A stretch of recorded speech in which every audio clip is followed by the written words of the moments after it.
기초연금은 2023년 현재 만 65세 이상 소득 하위 70%인 대한민국 어르신이라면 매달 최대 32만 3천 원까지 받을 수 있습니다. 하지만 수급 요건을 충족하는데도 받지 못하는 분들이 20만 명을 넘고 무심코 했던 이런 행동들 때문에 기초연금이 탈락하거나 감액되는 분들도 상당히 많다고 하는데요. 오늘은 2024년 기초연금을 제대로 받기 위해 조심해야 할 대표적인 6가지 경우를 소개해드리겠습니다. 영상 끝까지 확인하시고 해당되는 것은 없는지 잘 살펴보시길 바랍니다. 기초연금을 못 받는 이유 첫 번째는 모임에서 총무를 맡고 있는 경우입니다. 저희 시니어분들 중에도 동호회나 친목 모임, 계모임 등 모임 하시는 분들 많으실 텐데요. 그런데 이러한 모임에서 자금을 관리하는 총무나 회장으로 활동하고 계신 분들이라면 이번 내용 주목해서 보셔야 할 것 같습니다.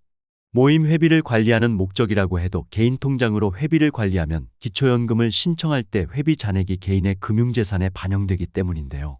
그런데 이럴 때 모임 회비가 총무 개인의 금융재산으로 반영되지 않게 하는 방법이 있습니다. 금융기관에서 이미 단체 계좌임을 증명하는 확인서를 제출하거나 개인의 명의로 계좌를 개설하고 단체명을 부기해 개인의 예금이 아닌 단체 예금으로 관리할 수 있는데요. 예를 들어 김 씨가 동창회 회비를 본인의 통장으로 관리할 때 본인의 이름 뒤에 괄호로 단체명을 기입하여 모임 계좌로 이용하면 이 계좌의 금융재산은 김 씨의 재산으로 들어가지 않아 기초연금에 영향을 주지 않게 되니 이 점 반드시 참고하시기 바랍니다. 기초연금을 못 받는 이유 두 번째는 명의대여입니다. 명의는 빌려주지도 말고 빌려서도 안 됩니다. 자녀의 사업을 도와준다는 목적으로 자녀가 개인 사업자 명의를 낼 때 공동명의로 하시거나 명의를 빌려주는 시니어들도 종종 볼 수 있는데요. 이런 경우에는 자녀의 사업소득이 부모님의 소득인정액에 반영되기 때문에 기초연금에서 탈락되거나 기초연금이 감액될 수도 있습니다. 이와 비슷한 경우가 바로 자동차를 자녀와 공동명의로 하는 경우인데요.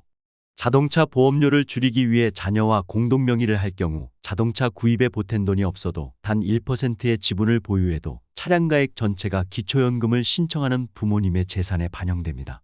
따라서 자동차 명의든 사업자 명의든 자녀에게 명의를 대여하는 것은 신중하게 결정하셔야 합니다. 기초연금을 못 받는 이유 세 번째는 자녀에게 사전 증여 때문입니다. 간혹 기초연금을 받기 위해 재산을 자녀에게 미리 증여해 본인의 재산을 줄이는 시니어들이 있습니다. 이렇게 사전 증여를 하면 내 재산이 줄어들어 소득인정액이 줄어드니 기초연금 수급에 유리하다고 생각하실 텐데요. 단순하게 생각하면 그렇지만 자녀에게 미리 증여한다고 해서 재산이 바로 줄어들지는 않습니다. 기초연금을 받기 위해 고의로 재산을 줄였다고 볼 여지가 있어서 정상적으로 증여세를 납부하면서 자녀에게 증여를 하여도 기초연금에서는 재산을 증여했다고 바로 인정해주지 않고 자연적 소비금액이라고 해서 매달 자연적으로 소비하는 만큼만 차감해 주게 됩니다. 2023년 기준 자연적 소비금액은 단독가구 221만 7천 원, 부부가구 270만 원인데요. 이 금액이 매달 차감되어 영원이 될 때까지는 부모님의 재산으로 보게 되는 것이죠. 그래서 자녀에게 1억 원을 증여한 경우 단독가구라면 매달 221만 7천 원씩 줄어들어 45개월 이후에야 증여재산 1억 원이 모두 없어지게 되고요.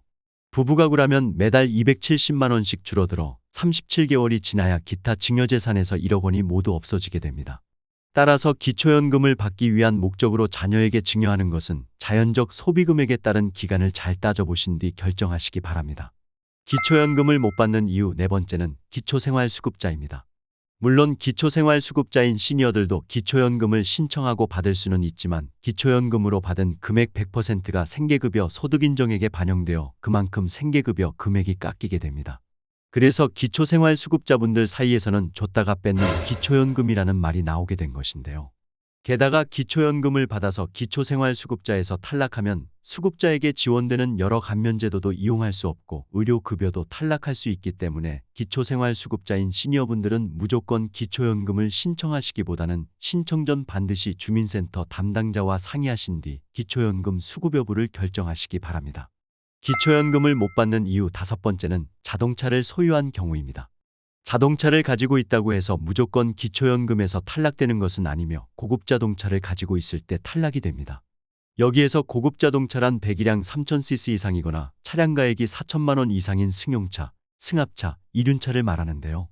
이런 고급 자동차를 소유하셨다는 것은 그만큼 노후 생활에 큰 어려움이 없다는 뜻이기 때문에 소득과 재산에 상관없이 기초연금에서 탈락되는 것입니다. 다만 고급 승용차라도 연식이 10년 이상이거나 압류 등으로 운행이 불가능한 자동차 및 생업용 자동차로 소명하는 경우는 일반 자동차로 인정되어 소득 환산율 연 4%가 적용되는데요. 예를 들어 100일량 3000cc 이상의 차량이더라도 10년 이상 되어 현재 차량 가액이 2천만 원이라면 2천만 원의 4%에서 12개월을 나눈 6만 6천 원만 소득 인정액에 반영되니 이 점 참고하시기 바랍니다. 기초연금을 못 받는 이유 마지막은 기초연금 미신청입니다. 기초연금은 신청주의 방식을 채택하고 있어서 나이와 소득, 재산 요건이 충족되어도 신청하지 않으면 지급되지 않는데요.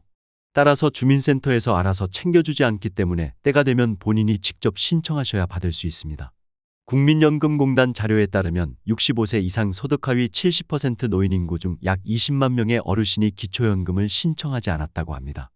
매해 미신청자가 20만 명이 넘는 이유는 매해 신청 기준이 완화되고 있는 사실을 모르는 경우가 많아 본인이 자격 조건이 되었다는 것을 모르고 있기 때문이라고 합니다. 그래서 현재 못 받고 계신 분들도 2024년에는 기준이 달라질 수 있으니 꼭 한번 확인해 보시고 반드시 신청하시기 바랍니다.